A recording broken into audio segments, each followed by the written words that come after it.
Assalamualaikum and good afternoon. Today we're going to look at page 21 of your textbook. We're going to look at two grammar items here. We're going to look at past simple and also past continuous. These two items actually you have already learned before in your form 1, form 2, even maybe in your primary schools. We're just going to go through it again and maybe go a little bit on the usage of when do you use past simple and when do you use a past continuous. Okay, before that, let me tell you the difference ataupun the form of these two, past simple and past continuous. Past simple ni adalah bila kita ada past tense lah. Contohnya walk ni kan dia punya root word kan, tambah ed, ataupun you have eat jadi ate. So this one is a past simple. And then past continuous pula, when we have past continuous but past was reading, you still have the verb tu tapi tambah ing sebab continuous, and then depan dia you akan tambah past tense sama ada was ataupun were. Okay, and then was ni untuk seorang, were ni untuk more than two people. So basically you have was or were plus verb and ing. Ada ing. Okay. Okay, let's look at the past tense first. Kita baca dululah what it tells here. And then I will tell you in simple words from what I understand what is past simple and when do we use past simple. So past simple, something that started and finished at a stated time in the past. Okay, so basically something yang started and finished at a stated time in the past. So katakan ini present, sekarang ni kan, ini past. So something tu dia mula kat sini and dia berakhir pun kat sini. Okay, so contohnya, they investigated that crime 2 years ago. Mereka menyiasat jenayah itu 2 tahun lepas. So dia menyiasat kat sini and dah habis dah pun siasatan dia kat sini. So kita gunakan past simple. Okay, ni satu. Dua, kita gunakan past simple ni bila cakap pasal past routines and habits. Okay, contohnya, the archaeologists often visited Egypt. So rutin dia dulu dia selalu visited Egypt. Dulu je, sekarang dah tak ada dah. The archaeologists often visited Egypt. So bila cakap ayat macam ni, often visited ni, dia selalu melawat. Tapi dululah, dah lepas dah. Sekarang no more. Okay, next kita use past simple untuk situations or state which were true in the past but are no longer true. Samalah juga sebenarnya dengan first ni. Benda ni situasi ataupun keadaan yang benda tu betul di masa lalu tapi sekarang dah tak lagi. Semua berkaitan dengan masa lalu. Contohnya, Tony believed in ghosts when he was a child. So masa dia kecil-kecil dia percaya dengan ghost. Dulu je lah. Now no more. And then number 4, actions that happen one after the other in the past. For example, when telling a story. Perbuatan yang berlaku lepas satu-satu dalam masa lampau lah. Contohnya dalam nak ceritakan pasal satu cerita ni, contohnya yang ni, Dean opened the door of the haunted house, went inside and walked slowly up the stairs. Semua ni berlaku in the past. Semua ni berlaku in the past. Dia tak ada yang berlaku sekarang, tak ada. So Dean opened the door, dah lepas, and went inside, dah lepas dah, dia masuk dalam tu. And then walk slowly, dah lepas, semua dah lepas. And then lastly, kita gunakan past simple ni bila past actions which won't happen again. Contohnya, Homer wrote many stories about the ancient Greeks. Dia wrote many stories, semua dah berlaku, dah lepas dah.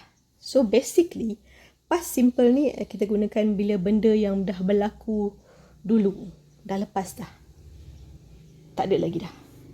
Kita gunakan past simple.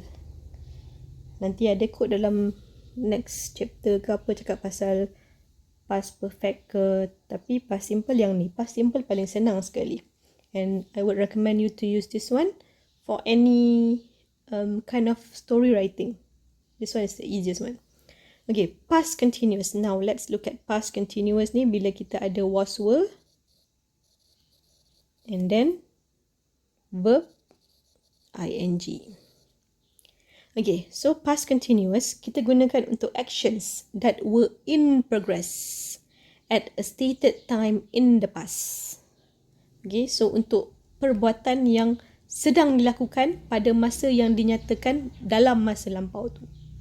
Okay, contohnya, the historian was reading a book at 5 o'clock last night.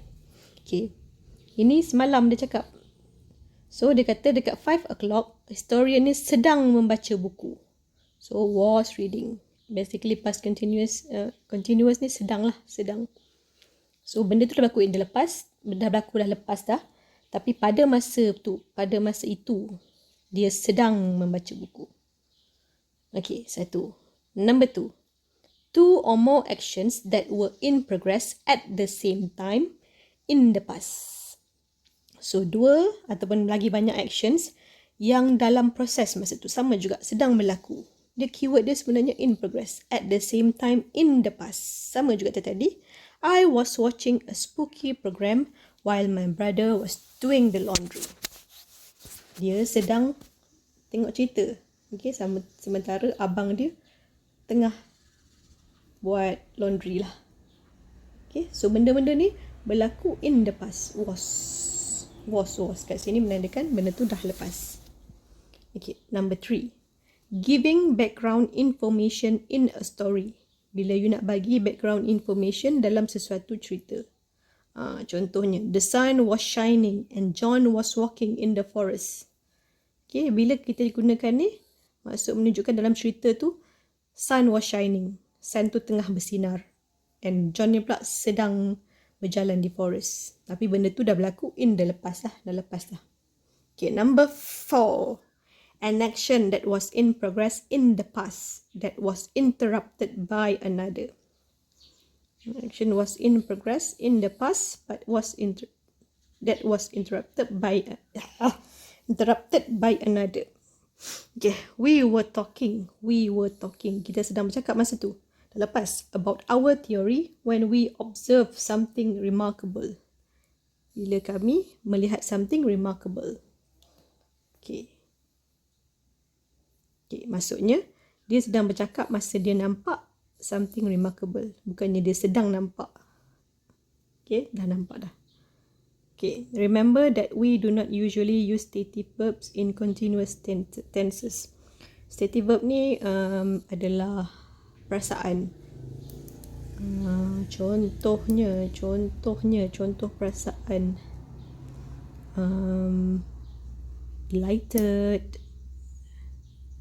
Delighted ni macam happy lah. Macam tu lah. So kita tak boleh gunakan delighting, tak boleh. Dia delighted tambah ed boleh. Okay. Tadi apa nak cakap tadi ya? Ni. So, in simple words sebenarnya, masalah game. In simple words. Okay, past simple is the simplest form of past tense, meaning you ada walk, you tambah ed, okay, ataupun when eat, it became ate. Okay, the simplest one. Okay, and then when you're talking about past continuous adalah when you have was or were. Ini yang menunjukkan dia past tense. Ini past. And then you add pula dengan verb. Verb ni pula dia sekali dengan ing. Okay, itu yang menjadikan dia past continuous sebab dia ada ing. Contohnya was walking. Okay, kalau seorang was walking lah, he was walking, she was walking, it was walking. Kalau ramai, they were walking. Okay, so guna dia. Okay, past simple ni kita guna untuk benda-benda yang simple, untuk benda-benda habitual actions, benda yang berlaku dah lepas dah. Basically benda yang fakta, kita gunakan past simple. Okay, untuk past continuous kita cakap pasal benda yang sedang berlaku. Dia sedang berlaku pada masa tersebut dah lepas tu. Ini sedang berlaku basically. Okay, itu je main thing dia sebenarnya. Okay, now actually maybe you can try to do exercise 3. Just do exercise 3 lah. Exercise 4 tak payahlah. Okay, thank you. Bye-bye.